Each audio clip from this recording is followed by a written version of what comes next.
Hello दोस्तों, तो कैसे हैं आप लोग। उम्मीद करता हूँ आप लोग अच्छे होंगे। आज फिर एक बार स्वागत करता हूँ अपने यूट्यूब चैनल में, जहाँ पे आज हम डिस्कस करेंगे कि फ्रीलांस वीज़ा क्या होता है। बहुत सारे लोग जो यूएई में रह चुके हैं, जो यूएई में हैं, बहुत लोगों से सुने होंगे या बहुत लोग उनके आसपास काम करने वाले होंगे जो अपने वीज़ा पे काम करते हैं।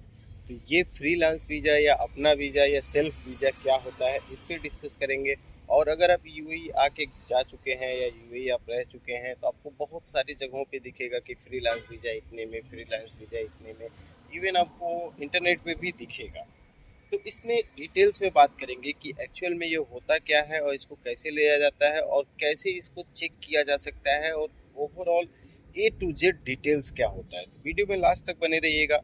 वो फुल डिस्कस करेंगे कि एक्चुअल में कैसे चीज़ें वर्क करती हैं और कैसे आप ट्रैक कर सकते हैं, और एक्चुअल में ये होता क्या है और इसकी कॉस्ट कितनी होती है। तो देखिए, स्टार्टिंग में क्या होता है कि यहाँ पे बहुत सारे लोग आते हैं। ज़्यादातर आपको पाकिस्तान, बांग्लादेश से ही लोग मिलेंगे जो ये काम करते हैं। वो लोग एक कंपनी रजिस्टर करते हैं, जिसमें उनको कोटा मिल जाता है। 6 लोगों का, 10 लोगों का, जैसे ही कंपनी जितनी बड़ी या एलएलसी रजिस्टर करते हैं या जैसा भी कंपनी रजिस्टर करते हैं, उनको कोटा मिल जाता है। जैसे मान लीजिए आप एक ग्रोसरी शॉप खोल रहे हैं, तो उसकी यूएई गवर्नमेंट में रजिस्ट्रेशन कराएंगे तो आपको वीज़ा कोटा मिल जाएगा।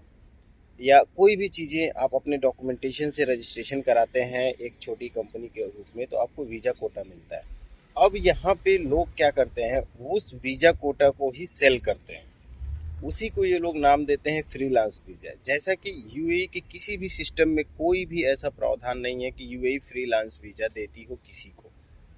तो ये वही वीज़ा होता है जो लोग अपनी कंपनी रजिस्टर कराते हैं और उनके वीज़ा कोटा मिलता है, और वो उस वीज़ा को सेल करते हैं।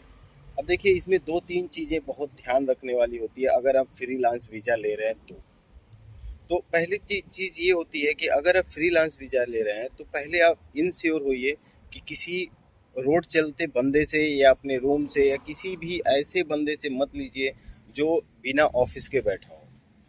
क्योंकि वो लोग फर्जी कंपनी रजिस्ट्रेशन कराते हैं, वीज़ा कोटा सेल करते हैं और लोन वगैरह उठाते हैं। फिर कंपनी फ्लॉप हो जाती है, फ्रॉड हो जाती है, या वो लोग खुद चले जाते हैं। फिर आपको प्रॉब्लम फेस करना पड़ सकता है। अगर आप फ्रीलांस वीज़ा लेना ही चाहते हैं या सेल्फ वीज़ा लेना ही चाहते हैं, तो एक ऐसी लोगों से लें जो अपना ऑफिस खोल के बैठे हों, ट्रैवल एजेंसी खोल के बैठे हों। वो लोग भी ये काम यूएई में करते हैं, उनसे आप वीज़ा लें। सेकेंड थिंग, अब उसको आप ट्रैक कैसे कर सकते हैं। देखिए, जब आप वीज़ा के लिए पैसे देते हैं तो सबसे पहले आपका एम्प्लॉयर या जो भी वीज़ा सेल कर रहा है वो क्या करता है, आपको ऑफ़र लेटर इशू करता है। गवर्नमेंट पोर्टल से वो अपने लॉगिन करके ऑफ़र लेटर इशू करता है। ऑफ़र लेटर में ही आधे से ऊपर डॉक्यूमेंट सबमिट हो जाते हैं, तभी आपका गवर्नमेंट पोर्टल से ऑफ़र लेटर इशू होता है।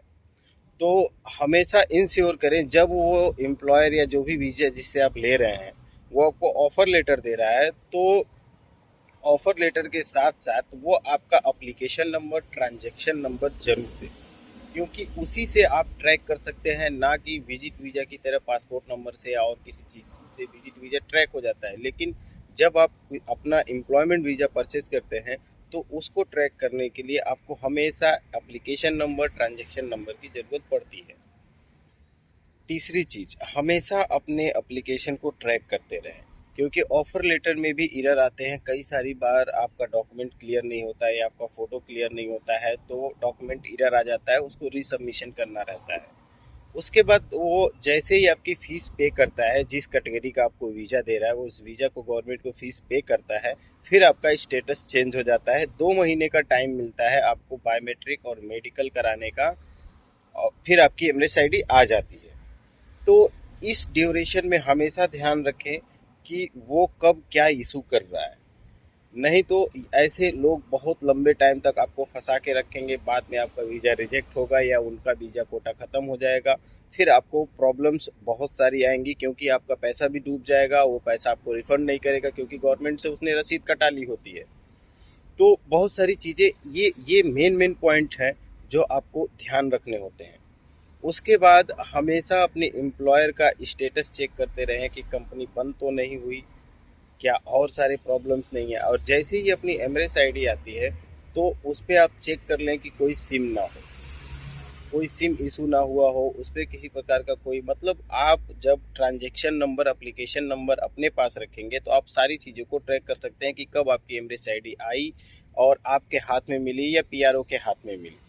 तो ये 2-3 चीज़ें बहुत ही ज़्यादा ध्यान देने लायक होती है जब आप अपना वीज़ा परचेज करते हैं।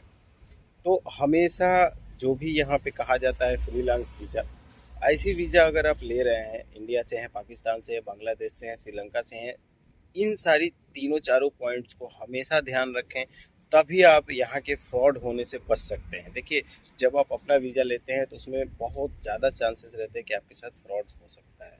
तो ये जो थी बेसिक डिटेल्स थी, और अगर आप अपने वीज़ा पे काम करना चाहते हैं तो उसके क्या नियम है यूएई में, कैसे आप वर्क कर सकते हैं, क्या क्या प्रॉब्लम्स आती हैं, कैसे कैसे क्या नियम कानून है, इस पर और डिटेल्स में जानना हो तो वो उसको मैसेज कीजिएगा, कमेंट कीजिएगा, इस पर और डिटेल्स में वीडियो बना दूंगा। तो अभी के लिए बस इतना ही, मिलते हैं नेक्स्ट वीडियो में। उम्मीद करता हूँ आपको सारी चीज़ें समझ में आई होगी, और अगर आप अपना वीज़ा खरीदते हैं तो इन सब चीज़ों को फॉलो कीजिए। तो मिलते हैं नेक्स्ट वीडियो में।